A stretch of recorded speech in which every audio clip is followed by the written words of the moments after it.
Good morning, my brothers and sisters. So gold is worth $4,000, a little more than $4,000 an ounce right now. And this psalm says that it's worth more. Join me in Psalm 119, and we're going to see the value of the word. I'm going to start in verse 113. I hate the double-minded, but I love your law. You are my hiding place and my shield. What a beautiful verse. You are my hiding place and my shield.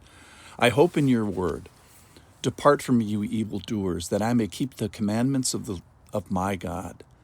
Uphold me according to your promise, that I may live, and let me not be put to shame in my hope.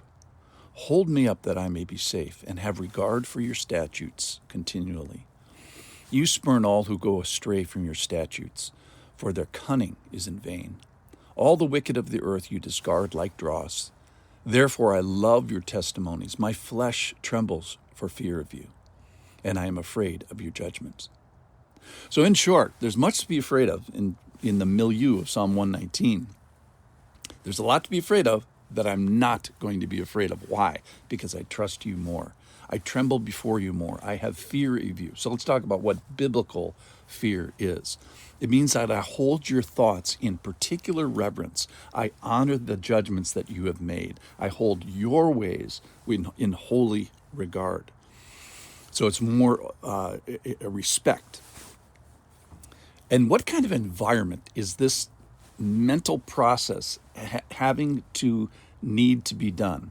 Well, it's an environment where there are double-minded people. There's evildoers. There's those that wish to shame me. It's an environment that's not safe. People have gone astray. There's cunningness and there's wickedness. So it's kind of a comparison thing. We talked earlier in Psalm 119 that you will struggle with porn unless you love something greater. That's from verse 9. How can a young man keep his way pure? By guarding it according to your word. Verse 11. I have stored up your word in my heart that I may not sin against you. So similarly here, verse 120. My flesh trembles for fear of you. I'm afraid of your judgment. So I'll be less concerned with evildoers and shamers and double-minded and cunning people because I hold the Lord in honor and in reverence and in holy regard. Let me continue in the next stanza. This is verse 121. I have done what is just and right. Do not leave me to my oppressors. Give your servant a pledge of good. Let not the insolent oppress me. My eyes long for your salvation and for the fulfillment of your righteous promise. I love that. Deal with your servant according to your steadfast love and teach me your statutes. I am your servant. Give me understanding that I may know your testimonies. Verse 126, it is time for the Lord to act, for your law has been broken. Therefore, I love your commandments above gold, above fine gold. Therefore, I consider all your precepts to be right. I hate every false way. So let me repeat, same scenario, more oppression, more disobedience, more situation where the law has been broken. In fact, he describes these people as insolent, which means brazen and audacious and just flat out rude.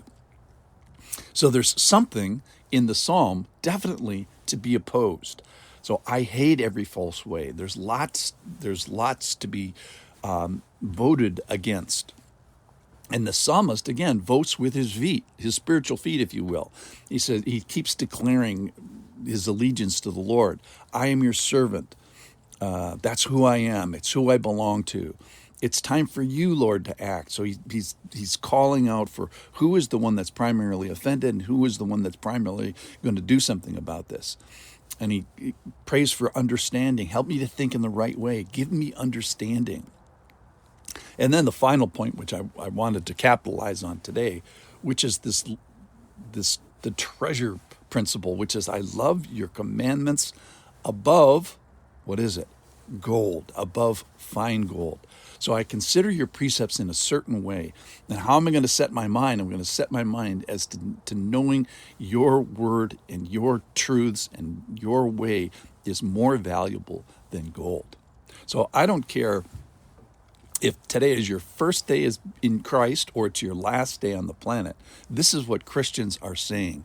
My eyes long for you and your ways.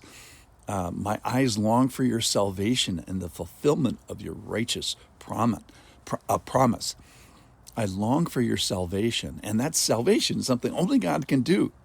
So I humbly ask for mercy, and mercy in the sense of asking that you deal with us in this kind way, according to the character of you rather than the characteristic of me. I trust in what you have done. I trust in the way you have done it, which is hesed. That's the steadfast love. That's God dealing with us who are occasionally or often rebellious people. And you have been steady, not rebellious and up and down. You've been steady the whole time. So in conclusion, verse 123, my eyes long for your salvation and the fulfillment of your righteous promise. Verse 124, deal with your servant according to your steadfast love and teach me your statutes. And then the value, 127. Therefore, I love your commandments. How much?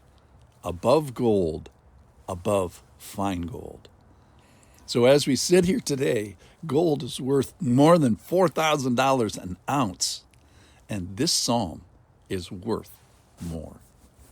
Thanks for listening.